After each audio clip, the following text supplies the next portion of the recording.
Hey guys, welcome back to Margot Watches Movies. My name's Jake Margot. Let's get right into the review. We're doing episode 4 of Alien Earth tonight. And this was an episode to me that felt a bit like a roller coaster as far as, yes, there was highs, there was also lows. I want to get into what was bothering me right off rip because this is a show that is super quality. I say let's right off rip and then I go into a little soliloquy, but this is a show with a lot of quality, right? It's very evident that the cast and crew behind this have put a lot of care and time and thought into the details, into the set design, into the practical effects that are used. There's great performances. But when you have a glaring flaw, it is so patently obvious when it's surrounded by a lot of good qualities, right? It just sticks out like a sore thumb. And that would happen to be the storyline of Joe. I think the writers are letting this show down in a way because this is something that feels like it's kind of corrupting the very foundation of the story enveloped within this world and this show. Joe, to me, especially tonight, genuinely makes no sense why he is so involved and so prominent in some of the conversations that take place. Right? He was nearly killed by the xenomorph at the end, I guess the start of episode 3. Wendy is nearly killed from saving him. He is then given a lung by the grace of his employer, who points out through a subsidy of a subsidiary of another subsidiary through an LLC holding. Right, one way or another, Boy Cavalier is his employer, and he gives him a second chance at life. Okay, yet, like a prominent example is where the show kicks off. Right, we start the episode off with Wendy in this chair. They're doing, and it's really cool sound design, by the way. How they're like channeling in her hearing, kind of retuning it because she's been suffering from hearing these noises emitted seemingly from the xenomorph, the eggs, or the alien, or whatever. And Boy Cavalier comes in and he kicks everyone out of the room. Right? It's like a very private meeting. It's him, it's his right hand man pictured over my shoulder, and the chief engineer. And they're having this conversation about what they want to do. And just, I mean, he has a guard with him, but it just like, it makes no sense. In walks Joe in the middle of this conversation. And it's not like, get the fuck out. They start like entertaining his opinion and thoughts, and Boy acts like, oh, it's the brother. Great. But he doesn't like kick him out. And they've established that Boyd is this very much control freak. He's egomaniacal. He's arrogant and pompous. He's a complete prick. He's a complete douchebag. But from his perspective, it's justified because he's never been wrong about anything. He's 30 years old and he's a trillionaire, you know. So as far as his characterization works, it makes no sense to me that he would then allow this guy to just barge into this private meeting and give him such prominence throughout the rest of the episode. And it takes away a lot from what could have been a really good episode for me. But it goes beyond that. I'm worried about like this plot thread foundationally now has potential to corrupt what could be otherwise a really good season of television with a lot of thought and care put into it. Now, within this same scene, we find out that Wendy, the noise that she's hearing are these frequencies emitted from the aliens, and it actually turns out that she can sort of understand them. She's basically picked up on the language and is able to speak it, right? So we'll get to where that goes towards the end of the episode. And this episode has quite a bit of story threads in it. There's basically like 2 A plots, there's a couple B plots, A being like the 2 primary storylines, B being secondary, fleshing out side characters, and then C being this very small plot line that's given like one really good scene, but it's never really spoken of again in the episode. I imagine it'll be next week. So we'll start with the 2 A storylines, one of which is Joe interspersed with Boy Cavalier and Wendy. And, uh, I've spoken my thoughts on that, so I won't get into it again. But uh, Boy Cavalier then, after like he barges into this private meeting or whatever, tells his right-hand man, I want to keep him on, meaning Joe, the brother, as employment, and we'll keep him on the island. And I don't really get the purpose of that. As far as like logically from his perspective, it serves a purpose, it serves the story, but it doesn't necessarily come from a logical and organic place.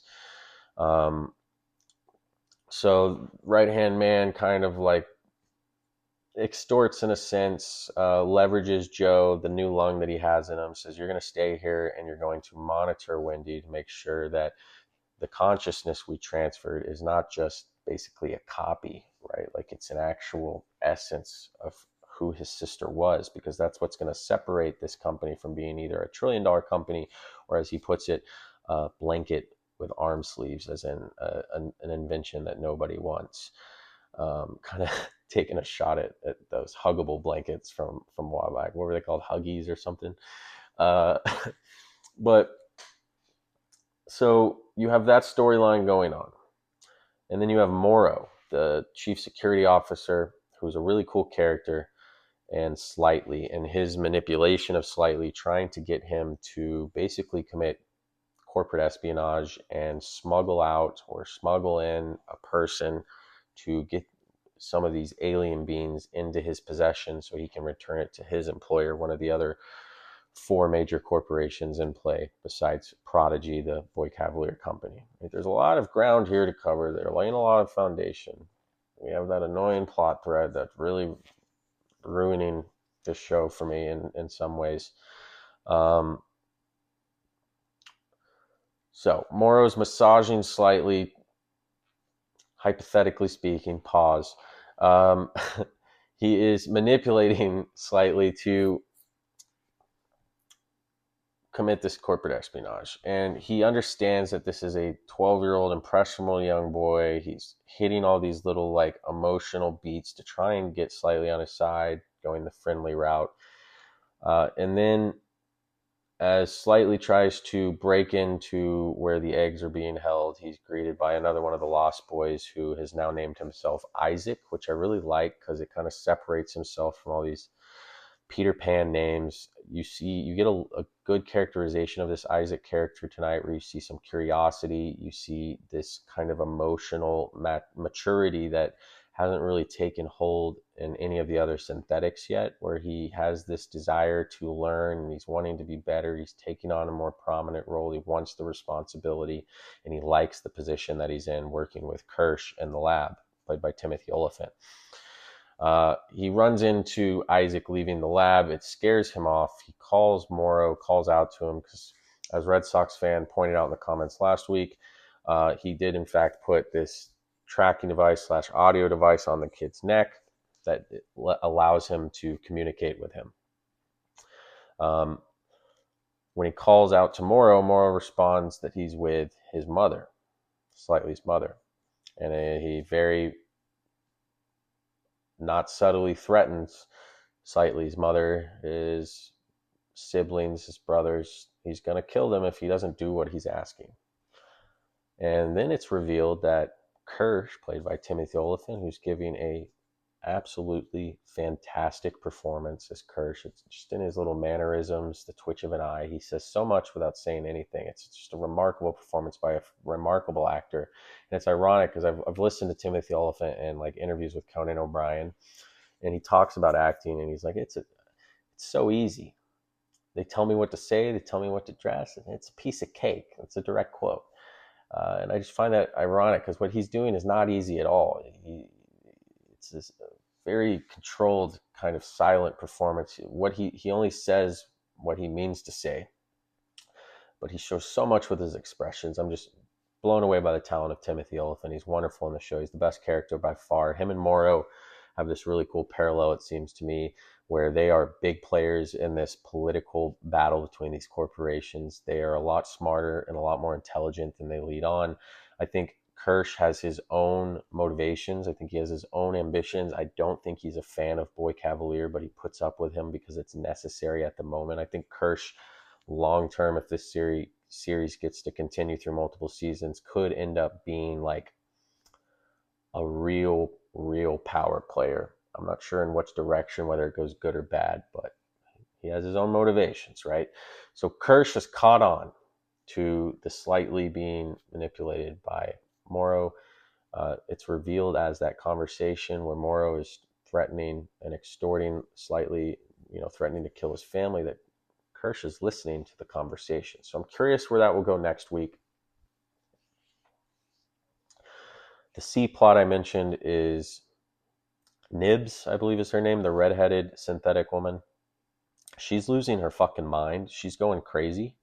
It doesn't, I guess it has to do with like the trauma from the like eye bug that jumps on her face. And there's also just a gruesome, disturbing scene with that eye monster where it goes into this sheep, and they don't cut away, man. I mean, it was CGI clearly, but it was pretty disturbing to see an animal just get wrecked like that on network television. It was brutal stuff. And we get a little bit more insight on the eye monster through the eyes of Kirsch and Isaac. It's a very intelligent being. It's clearly plotting something in that cage against the two of them. We'll see where that goes. But Nibs, due to that eye monster, and the first or second episode, is slowly losing her mind. She thinks she's pregnant. The woman figure that has been like there with Wendy from the start, who it's revealed she's married to, Boy Cavalier's like chief engineer guy. She takes Nibs back to her room to do a therapy session, and Nibs basically almost kills her. So she's having a breakdown. I don't know if it's software. I don't know if it's the consciousness part. Is it trauma? We'll see. I'm guessing it's trauma from the alien, but she is a huge wild card in how, like I predicted last week, she's definitely going to play a part in these aliens breaking out somehow. I don't know how, but she's a ticking time bomb. So, and then the episode ends with Wendy with her newfound ability to speak to aliens. She goes into the lab to observe the xenomorph baby that was put into her brother Joe's lung that's sitting in this like incubator water tank thing. And as she's singing to it, the lung gets burst through. Blood fills the water in the glass, and then out through this, again, $1 trillion company's glass, but that just tends to happen in these types of things, these movies, these shows. Bursts through the glass, and it's like a little king cobra xenomorph baby. And Wendy, with her newfound language, is able to uh, tame it. She's kind of like a xenomorph whisperer, I guess. So my theory with that is, because Kirsch, of course, being the smart guy he is, always lurking, he sees this go down. Will he tell Boy Cavalier? Remains to be seen. He probably will. But once Boy finds out, I feel like he's going to want to use this to weaponize Wendy's ability. Like, is he foreseeing himself having an army of xenomorphs with Wendy as like the general, the commander, to maybe utilize in corporate espionage or warfare with the other four major corporations? Seems like where that's heading, but we'll see. But it's an interesting note to leave the show on, with a nice little needle drop that plays us into the credits. So remains to be seen what will happen next week. I'm hoping the pace picks up a little bit. We can get back into a little bit more action, dispersed in with all the deep pondering and, what is humanity, the human mind, and human consciousness type of themes they're trying to cover. So overall, with what I mentioned with Joe just being such a glaring, it just doesn't mesh with all the good that's around it. It sticks out so grotesquely that I'm gonna give this episode a 6.5. Just a major story thread like this just not making any logical sense, just being shoehorned in to make sure that the plot happens. Because with the Morrow storyline, I forgot to mention, he wants slightly to use a human host to get near an egg, get one of the aliens in the human host, and smuggle the human out. Obviously, that's where Joe comes in. So to force him there just to create this like thematic tension, and there could have been better writing there. Slightly, I think, is going to die next week. He can't serve a purpose much longer. He is a huge risk and liability at this point. I don't know what happens because he's so expensive. I just don't see him making it through the next episode, but we'll see. So 6.5 is my rating for this episode. Let me know what you guys thought in the comments below. If you're still watching, I appreciate it. Thanks for hanging in until the end. Give me a like, give me a subscribe if you like the review. I'll be back next week for the next episode. I'll also have some Peacemaker reviews up probably tomorrow, episode 1, and then we'll have weekly reviews of Peacemaker as well. So we'll have those two fronts for the next few weeks. It's a good time to be a television fan. But that's all for tonight, guys. My name is Jake Margo. This is Margo Watches Movies. And as always, thanks for tuning in. We'll see you next time.